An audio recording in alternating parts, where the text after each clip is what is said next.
When I finally made the decision about my work in Europe, I couldn't imagine that my first year in GenScript would be a corona year. This year has been the most crazy, scary, but also professionally working intense year ever. For myself, it's really proud that you can actually involved in this kind of battle against the virus. We're working in a pandemic and we're working against it. And it feels great to know that we are contributing our part too.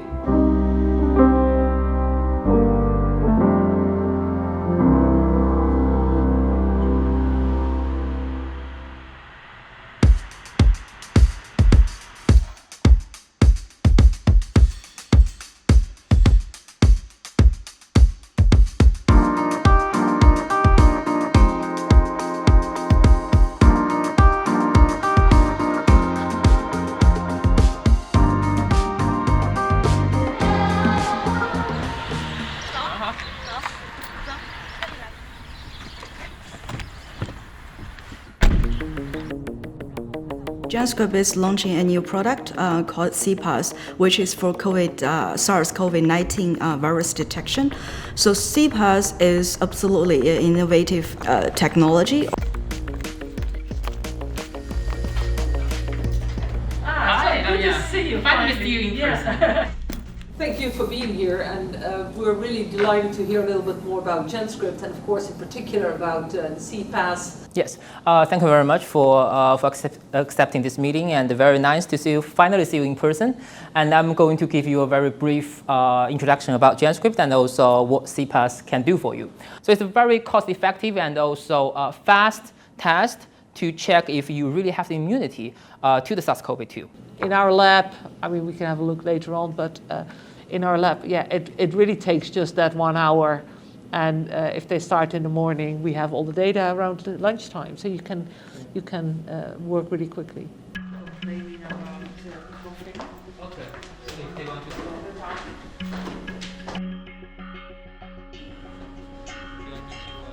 CPAS is actually a subcategory of the serological test, but it is also very different from all the other serological tests in the market, because normally the serological test, the antibody test, is to say if you have antibody, the antibody will bind to the virus. It's not necessarily the case that the antibody will protect you. But CPAS is to test the subcategory of the antibody that will protect you. It's more specific and is really tell you the information you want exactly.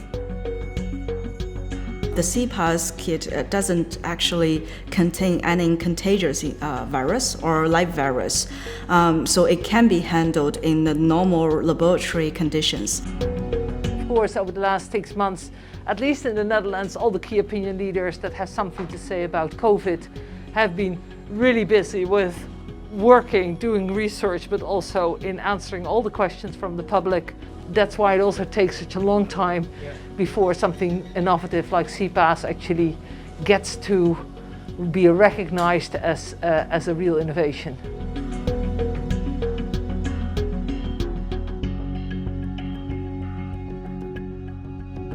I've always been thinking what I want to do as a person. Then I realized I think one of the major functions I can do and I'm really good at, I would say, is bridging the gap.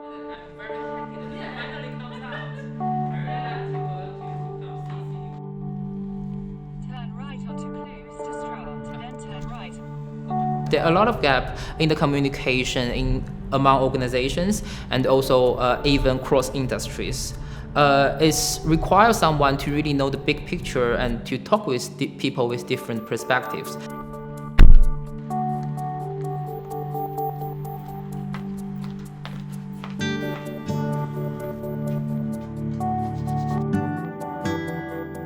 We are having this meeting to review the performance of CPAS cells in the past few months globally. We just see our customers from Inatos, they give a very positive response for us. And that I think is the best for us, right? So that we are doing something that customers trust and like. That I think is the most important. I'm representing a Chinese company. We have our major production facility and the operations in China. So what I do is actually I smooth the communication and I bring more transparency into the discussion and make different parties to trust each other better and more willing to work with each other in a more efficient way.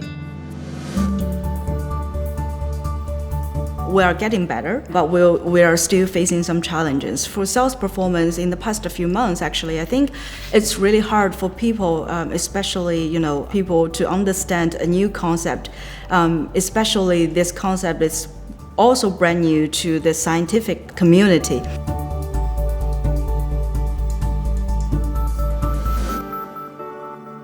The European people, they're not used to accept China as an innovative producer. I'm really proud to be part of the mission during post-COVID time. Even if the COVID-19 pandemic is past, the concept of CPaaS can be actually applied to every disease. At the same time, I'm bridging our services to our customers in the Western world, in the European countries like the Netherlands and Belgium, in my territory. So in that case, I'm really bridging these two parties and to see how we can work together, how we can better understand each other, and how we can really move the science forward. I'm a kind of person with curiosity. So curiosity drives everything. So if you are interested in something, that you will always find a way to accomplish it. When I graduated from the University of Manchester, I actively participated in several projects that involved in international networks, like we had collaborators from the US or from Australia or from Japan. However, I really saw very few cases or collaborations were between China and Europe.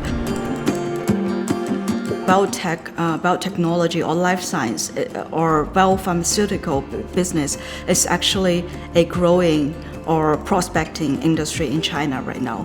That's also one of the reasons that I want to actually involve in this industry and see how it grows in the future. The culture of the company is that to encourage everyone to grow and to learn from the very new or cutting-edge technologies. So you will have to always prepare yourself for future works or tasks, or you will have to prepare yourself to any challenges that you will be facing in the future. We're actually producing CPaaS and we are promoting and we are pushing it to the market and help the general public all over the world to have a better understanding about the new coronavirus and also have a better understanding about immunity. This, as far as I know, this is the only way that we can do this in a cost-effective approach.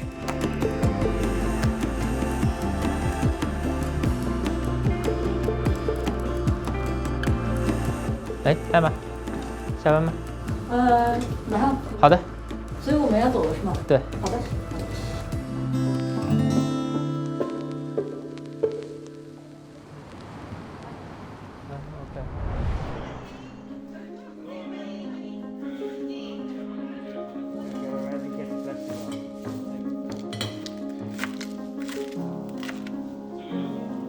I would say making food is just quite similar to doing experiments because you need to have a process doing that, you need to have the material.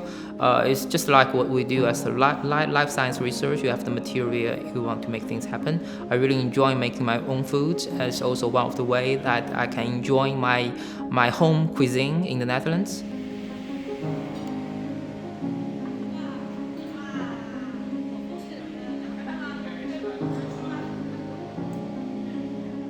As a Chinese people, actually I am really proud to see or really exciting to see that China can really fully capable of providing this kind of technology to the world to fight against the virus.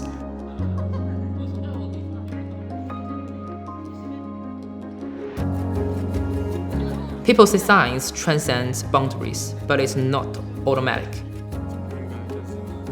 Boundary crossing means mitigating the gaps between science and life, between knowledge and prejudice.